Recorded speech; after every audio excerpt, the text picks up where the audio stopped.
Today I am going to be reading How Devil's Club Came to Be by Miranda Worrell. Raven was walking along the beach in mourning.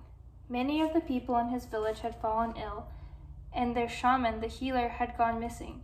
Desperate, Raven continued along the beach, hoping to find him. After many hours, Raven suddenly heard a terrible roar. A shaman he did not recognize ran out of the tree line. A giant burst through the trees, flailing a spiky wooden club.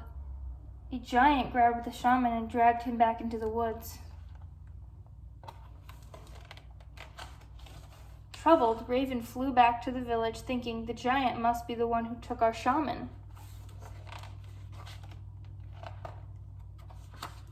When Raven landed, he gathered his people and told them what he had seen and what he planned to do. He would find the giant and defeat him. But just as he was ready to leave, he began to feel sick. Raven had caught the illness. Many of the boys lined up, eager to take on Raven's task, but Raven denied them all. Instead, he called up his niece. Raven's niece had always done what Raven had asked of her, and was always ready to listen and learn from her uncle. "You must be the one to fight the giant," Raven told her. With that, he sent his niece to find the giant. Just as Raven had done, she began to walk along the beach. The beach grew steeper and steeper until she found herself on top of a cliff overlooking the sea. She was just about to continue her search when she heard rustling behind her. She turned to look. Raven's niece found herself looking up at a huge, shadowy figure. It was the giant. He raised his spiky wooden club. As it came down, Raven's niece dove between the giant's legs and shot him with a bow and arrow. She watched with satisfaction as the arrow stuck into his ankles. But the giant only growled and pulled them out. He raised his club and rushed towards her. With nowhere to go, Raven's niece ran back towards the cliff and leapt off the edge.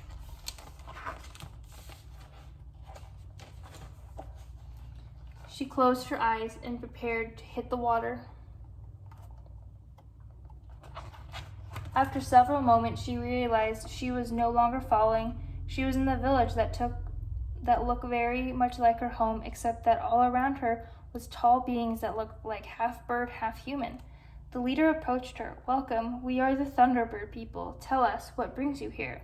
the clan leader asked. Raven's niece told them of the illness in her village and the giant. "Ah," said the clan leader of the Thunderbirds, "our shaman was also taken by the giant. Since you are on a quest to defeat him, we will help you." He took off his Chilcot robe and draped it around her shoulders. As it touched her, the weight of the robe seemed to disappear, leaving it as light as a feather. Raven's niece thanked him and said goodbye. She closed her eyes and prepared to return through the sea that separated their worlds. She waded into the water and thought of her family who was sick, and of the giant still wandering. She waded out until she was fully under the water, and the world of the Thunderbird fell silent. She found herself once again falling, but Raven's niece did not cry out. The voice of the Thunderbird clan leader boomed in her head. She speared her arms outwards, but there were no longer arms. They were the wings of a giant bird.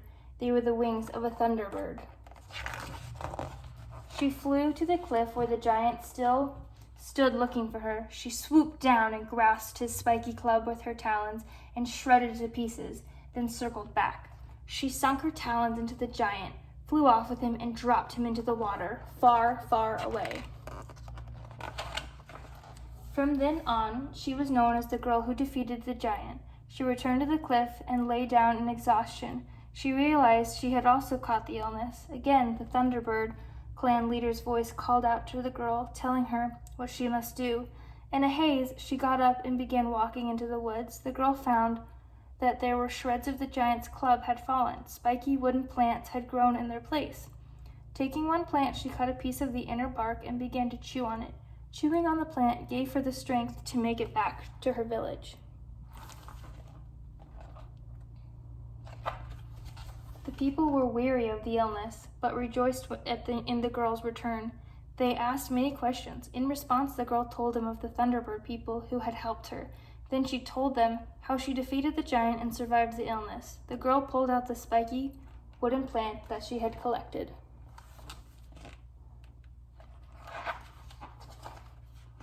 She explained how the plants gave her strength and healed her. At first, the villagers were wary, but they trusted the girl and chewed on the inner bark. Once they rid the illness from the village, the people learned to respect the powerful plant. These plants, grown from the shredded bits of the giant's club, are what we now call Devil's Club. Since the giant had fought many shamans, his club had absorbed their healing abilities. To this day, Devil's Club, like a shaman, helps heal and protect us. Thank you for listening.